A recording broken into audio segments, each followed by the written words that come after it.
दोस्तों आपने पेटीएम का नाम सुना होगा। ओला, स्विगी, रैपिडो और भी बहुत सारे इंडिया के स्टार्टअप हैं, इन सब का नाम आपने सुना होगा।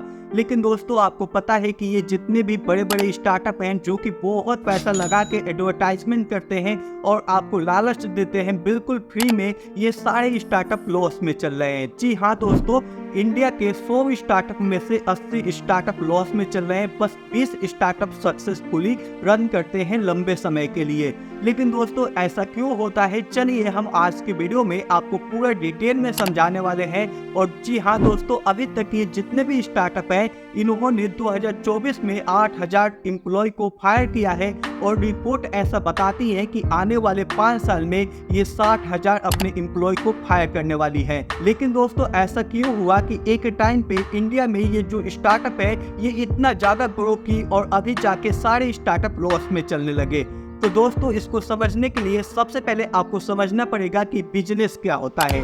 तो दोस्तों जो इंडियन ट्रेडिशनल बिजनेस है उसमें क्या होता है कि आप कोई भी एक प्रोडक्ट को बनाते हैं या आप एक सर्विस को बनाते हैं, उसके बाद वो आप अपने कस्टमर को बेचते हैं। कस्टमर को बेचने के बाद जो भी आपका खर्चा आया वो खर्चा को आप निकालते हैं और जो पैसा बचा वो आपका प्रॉफिट हुआ। और फिर जो वो प्रॉफिट होता है उसको आपको फिर से अपने बिजनेस में लगाते हैं और उसके बाद आपका बिजनेस ग्रो होता है। लेकिन दोस्तों ये करने में काफ़ी ज़्यादा समय लग जाता है, क्योंकि आप फिर से प्रॉफिट निकालेंगे, फिर अपने बिजनेस में लगाएंगे, फिर वहाँ से कमाएंगे, फिर प्रॉफिट आएगा, फिर बिजनेस में लगाएंगे, फिर कमाएंगे। तो इसमें काफ़ी ज़्यादा समय लगता है अगर आप 0 पॉइंट पे हैं तो आपको ऊपर ग्रो होने में। तो दोस्तों अब आता है स्टार्टअप। अब स्टार्टअप क्या होता है चलिए हम आपको समझाते हैं। तो दोस्तों जो स्टार्टअप होता है वो यूनिक प्रोडक्ट और नए नए आइडिया को लेके आता है मार्केट के अंदर। और ये जो स्टार्टअप होते हैं इनके पास इतना पैसा कैसे आता है चलिए हम आपको समझाते हैं। तो दोस्तों ये जो स्टार्टअप होते हैं इनके अंदर एक टर्म आता है वेंचर कैपिटल। ये ऐसे लोग होते हैं जो कि इन स्टार्टअप के अंदर पैसा लगाते हैं। दोस्तों ये क्या करते हैं कि अपना पूरा पैसा ये स्टार्टअप के अंदर लगाते हैं और इनको इससे मतलब नहीं होता है कि ये स्टार्टअप कितना प्रॉफिट कमा रही है या कितने लॉस में जा रही है। दोस्तों ये बस पैसा लगाते जाते हैं और इनके दिमाग में ये रहता है कि हम लंबे समय में यहाँ से पैसा बनाएंगे। अब दोस्तों जो वेंचर कैपिटल है वो लंबे समय में पैसा कैसे बनाते हैं चलिए हम आपको बताते हैं। दोस्तों एक हम एग्जाम्पल लेते हैं, जैसे कि जियो का सिम आया था। जियो ने क्या किया कि पूरा सिम को फ्री कर दिया। सभी लोगों ने उन सिम को खरीद लिया और सबने यूज करना चालू कर दिया। जैसे ही जनता को उसकी आदत लगी उसके बाद उन्होंने पैसा मांगना चालू किया और वहां से पैसा बनाना चालू किए। तो सेम आइडिया के ऊपर ये भी काम करते हैं कि पहले लोगों को बिल्कुल फ्री दो। जैसे कि आप ओला बुक करते हैं तो आपका जो पहला राइड है वो बिल्कुल फ्री होता है, या आप स्विगी से कोई सामान मंगाते हैं तो आपको बहुत ज़्यादा वहाँ पे ऑफ मिलता है। तो दोस्तों ये लोग क्या करते हैं कि आपको बिल्कुल फ्री में देते हैं, अपना पैसा लगाते हैं, लेकिन जैसे ही जनता को उसकी आदत पड़ जाती है उसके बाद ये वहाँ से पैसा कमाना चालू करते हैं। लेकिन दोस्तों जो ये आइडिया है ये फेल हो गया।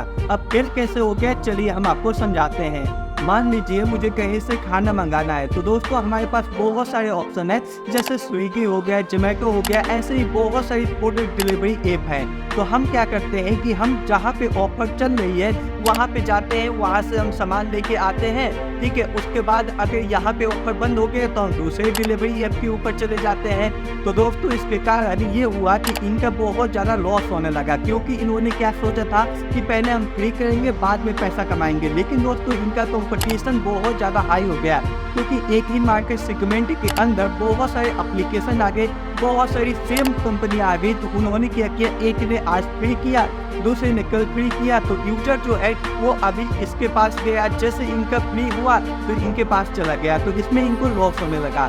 दोस्तों दूसरा इनका आइडिया क्या होता है पैसा कमाने का, कि ये आईपीओ लॉन्च करते हैं। जैसे आईपीओ लॉन्च करेंगे उसके बाद क्या होगा कि बहुत सारे लोग उसमें पैसा लगाएंगे। पैसा लगाते ही क्या करते हैं कि ये लोग अपना पूरा पैसा निकाल देते हैं और जो जनता का पैसा है वो कंपनी में चला जाता है और वो पैसा लॉस हो जाता है। लेकिन दोस्तों हाल ही के दिनों में आपने देखा कि पेटीएम का आईपीओ आया था जो कि 29% लॉस में चला गया एक ही दिन में। ऐसे ही नायका का भी आईपीओ आया था जो कि 50% लॉस में चला गया, और ओला भी अपना आईपीओ निकालने वाला था लेकिन आईपीओ नहीं निकाला, क्योंकि उसने देख लिया था कि बहुत बुरा हाल होने वाला है मार्केट के अंदर। दोस्तों अब हम बात करते हैं कि इंडिया में इतनी सारी स्टार्टअप चालू हुई जो कि बहुत तेजी से ग्रो की, लेकिन अब 80 स्टार्टअप कैसे फेल हो जाती हैं 100 स्टार्टअप में से। तो दोस्तों इसमें 47% स्टार्टअप का एक ही रीजन है कि उनको फंडिंग नहीं मिल पाती है। दोस्तों जो विदेशी कंपनियां थी, विदेशी बैंक थे, वो फंड देना बंद कर दिए क्योंकि इंडिया में जितने भी स्टार्टअप हैं सब लॉस में चल रहे हैं। तो दोस्तों इसके साथ ही 34% ऐसे स्टार्टअप हैं जिनका की जो प्रोडक्ट है वो मार्केट में फिट नहीं बैठा, मतलब कि वो अपने प्रोडक्ट के ऊपर ज़्यादा काम नहीं किए हुए हैं।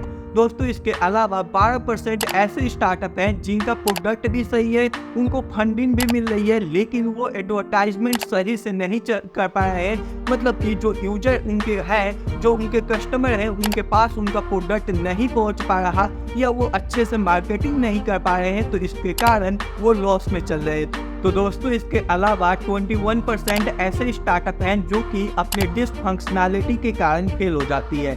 दोस्तों क्या होता है कि वो स्टार्टअप बहुत सारी चीज़ें सोच लेती है लेकिन कर नहीं पाती है, मतलब कि उन्होंने ये फील्ड में भी जाना है, ये फील्ड में भी जाना है, हर फील्ड में उनको जाना है, लेकिन एक कोई भी फील्ड में वो सक्सेस नहीं पा पाती है और इसके कारण 21% स्टार्टअप इंडिया में फेल हो जाती हैं। तो दोस्तों बहुत सारे ऐसे बच्चे हैं जो कि अभी कॉलेज में हैं या स्कूल में हैं और इन सारे स्टार्टअप को देख के उनके दिमाग में आता है कि भैया हम जॉब नहीं करेंगे, हम भी स्टार्टअप करेंगे। लेकिन दोस्तों आपको इनकी रियलिटी जाननी पड़ेगी कि ये जितने भी स्टार्टअप हैं सब लॉस में चल रहे हैं। 20% बस ऐसे स्टार्टअप हैं जो कि फायदे में चल रहे हैं लंबे समय के लिए। लेकिन दोस्तों आपको सबसे पहले अगर स्टार्टअप करनी है तो आपको कुछ पॉइंट अपने दिमाग में रखना है कि जो सबसे पहला पॉइंट है कि आपका जो टीम होना चाहिए वो बहुत मजबूत होना चाहिए, मतलब कि आपके टीम के अंदर स्किल पर्सन होने चाहिए, ठीक है। और उसके बाद जो आपका आइडिया होना चाहिए वो बिल्कुल यूनिक होना चाहिए, मतलब कि मार्केट में ऐसा कोई भी प्रोडक्ट नहीं होना चाहिए जो कि आपके आइडिया से मैच कर रही है। और स्टार्टअप करने से पहले सबसे पहले आपको फंडिंग के बारे में सोचना चाहिए कि आपको फंड कहाँ से मिलेगा, क्योंकि दोस्तों सारे स्टार्टअप जितने भी फेल होते हैं 47% स्टार्टअप इंडिया में बस फंडिंग के कारण फेल हो गए हैं। तो दोस्तों आपको अगर स्टार्टअप करनी है तो 3 पॉइंट आपको अपने दिमाग में रखना है कि आपको कहां से फंडिंग लेनी है, उसके बाद आपको टीम कैसे बनाना है और अपने प्रोडक्ट के ऊपर आपको एनालिसिस करना है, अपने मार्केट को आपको देखना है कि आपका मार्केट कहां पे फिट बैठेगा। तो दोस्तों ऐसे ही वीडियो देखने के लिए हमारे चैनल को सब्सक्राइब करना मत भूलिएगा। मिलते हैं अगले वीडियो में। Thank you so much.